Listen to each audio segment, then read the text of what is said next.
If you see your cat's eyes looking cloudy, or if they're exhibiting neurosigns like circling or pressing their head against the wall. You need to get to a vet immediately. Those are signs of active systemic infection. But again, for the vast majority of healthy adult cats, they process this entirely silently. Which perfectly brings us to the big anxiety. The absolute panic of the pregnant pet owner.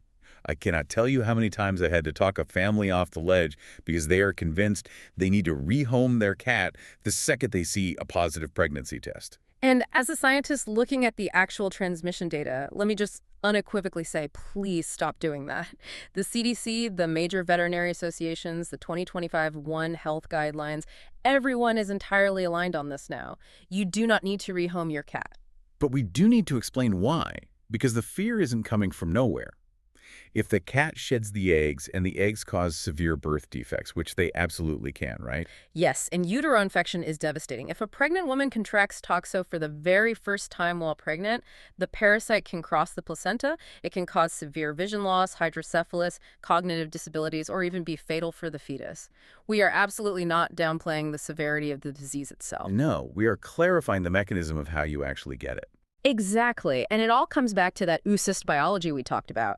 Remember that hardy egg in the feces? When it first comes out of the cat, it is completely non-infectious. This is the critical point. Fresh poop is safe. Biologically speaking, yes. The egg has to go through a developmental process out in the environment called sporulation. It's like it needs time to ripen. Depending on the ambient temperature and humidity, that takes anywhere from 1 to 5 days. So if I scoop the litter box right after the cat uses it? You are safe. If you clean the litter box daily, the parasite literally never gets the chance to become dangerous. It's a simple biological loophole that completely neutralizes the risk profile of the litter box. That right there is the massive aha moment for pet owners. Daily scooping equals safety. It does. And honestly, if you look at the epidemiological data, the indoor cat is incredibly low on the list of actual risk factors for humans. In the US, you are statistically much more likely to contract toxoplasmosis from eating undercooked meat like pork, lamb, or venison, or from unwashed fruits and vegetables than from your own pet cat. And that's because of those bradyzoid cysts hiding in the meat. Yes. Remember, the intermediate hosts, the pigs, the sheep, the deer, they have those dormant cysts in their muscles. If you eat that meat rare or undercooked, you are ingesting the live parasite.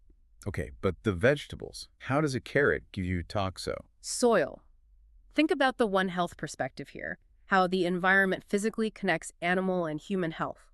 Feral cats, stray cats, outdoor pets, they use the world as a communal litter box.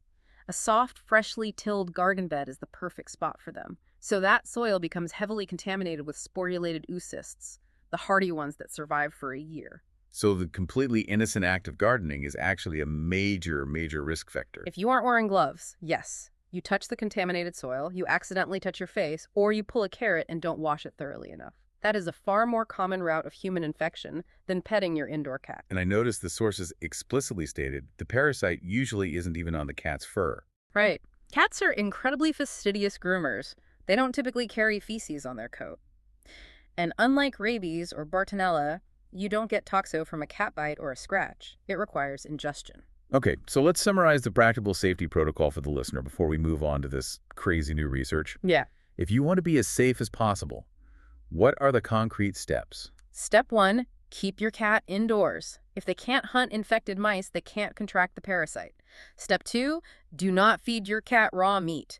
Stick to commercial, cooked diets. Step 3, clean the litter box every single day to beat that sporulation clock. And if you are pregnant? Ideally, delegate the litter box chore. Have your partner or a roommate do it. If you absolutely must do it yourself, wear disposable gloves and wash your hands immediately afterward, but do not kick the cat out. And for the environmental stuff? Cook your meat to the proper internal temperature, wash your veggies vigorously, and please wear gloves when you garden. It's really just basic hygiene. It seems so entirely manageable when you break it down biologically like that. Knowledge really does kill the fear. That is the very essence of the One Health approach. You can't look at human disease in a vacuum. You have to look at the animal, the environment, and the human all together.